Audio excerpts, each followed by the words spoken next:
Vamos falar rapidinho de efeito fotoelétrico, então eu tenho 10 minutos para gravar esse vídeo.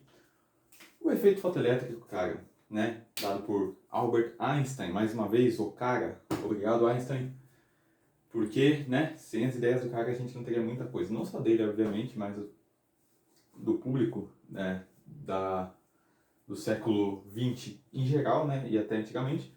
Mas o que é o efeito fotoelétrico? Estava acontecendo algo muito estranho na época, que a galera começou a perceber que se você iluminasse uma barra de metal, isso aqui é uma barra de metal, eu representei, se você iluminasse uma barra de metal, dependendo da frequência da radiação, ou seja, da luz, da onda eletromagnética, dependendo da frequência da onda, alguns metais começavam a cuspir elétrons. Ou seja, não era só fóton que estava batendo ali e refletindo, tinha elétron sendo refletido junto.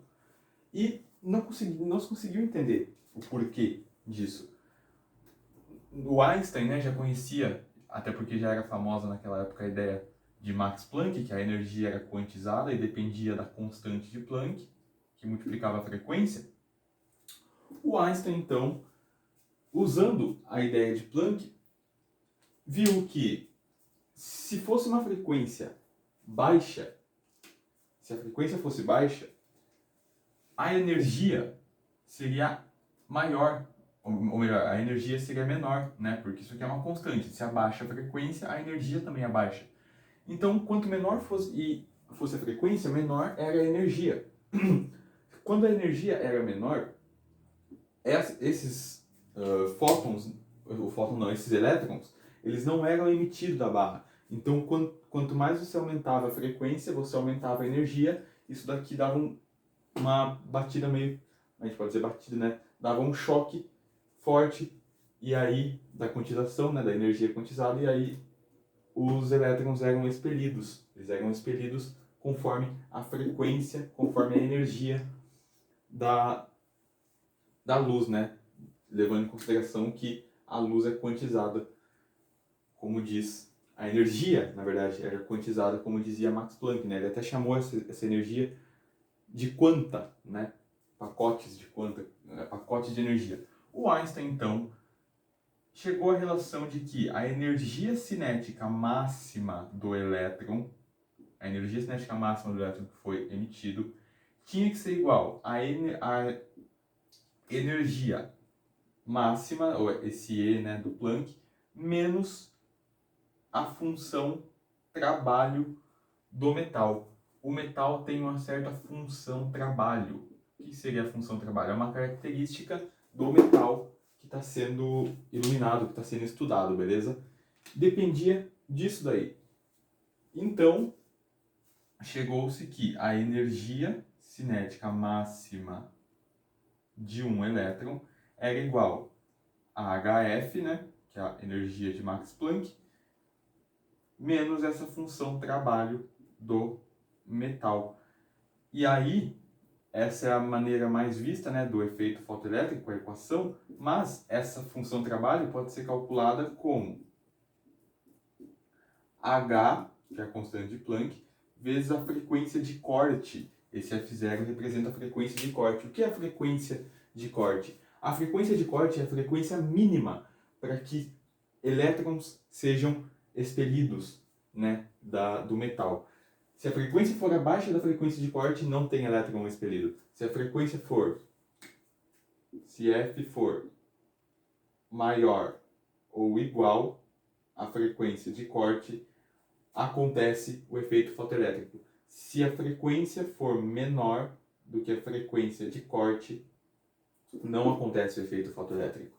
E desse jeito Einstein conseguiu, né, explicar o que estava acontecendo, o porquê que os elétrons estavam sendo expelidos dependendo da frequência de luz que era jogada. Então ficaria HF menos HF0.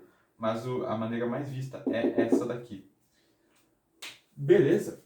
Então Einstein conseguiu explicar que dependia. Isso acontecia devido à frequência de luz que era jogada no metal. A galera começou a ver que se jogasse uma frequência um pouco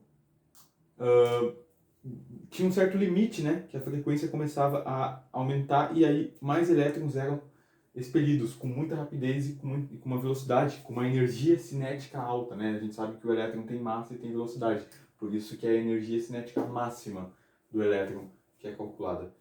E quanto mais se aproximava do violeta, mais esses elétrons eram expelidos. Quanto mais se aproximasse do infravermelho, menos elétrons eram expelidos, até que chegava a hora que nenhum elétron era expelido. Beleza, eu espero que vocês tenham conseguido entender então o efeito fotoelétrico de Albert Einstein, né? Ele ganhou o prêmio Nobel em 1921. Foi 1921, né? Isso daqui garantiu o Nobel do Einstein em 1921. Einstein foi premiado por descobrir, né, por suas investigações do efeito fotoelétrico.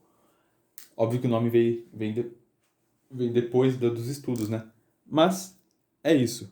Efeito fotoelétrico, bem simples na verdade, né? Não é nenhum bicho de 7 cabeças. Foto, porque tem a ver com fóton, com luz. Elétrico, porque emite elétrons. O nome é justo. Beleza?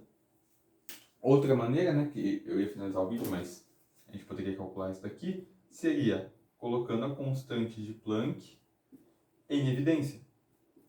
Se eu coloco a constante de Planck em evidência, eu tenho H que multiplica F menos F0.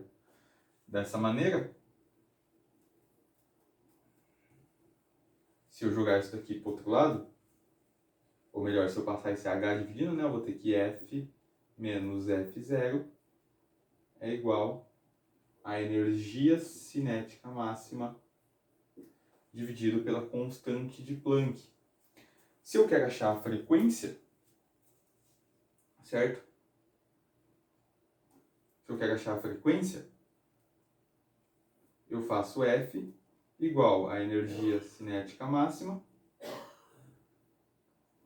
sobre H menos, ou melhor, mais a frequência de corte. Se eu quero achar a frequência de corte, né, eu passo daqui para cá e subtraio. Então, a frequência de corte ficaria... joguei ela para cá. Ficaria F menos a energia cinética máxima do elétron dividido pela constante de Planck. Tranquilo? E é isso aí, cara. Espero que tenha dado para entender. Mas igual eu falei, a gente está indo muito longe aqui. O certo, o que a gente mais vê, o que mais cobram, tá aqui mesmo. A energia cinética máxima é a energia, né? Ou seja, HF menos a função de trabalho do metal. Beleza? Mais uma vez, espero que tenham gostado e entendido. E é isso aí. Valeu!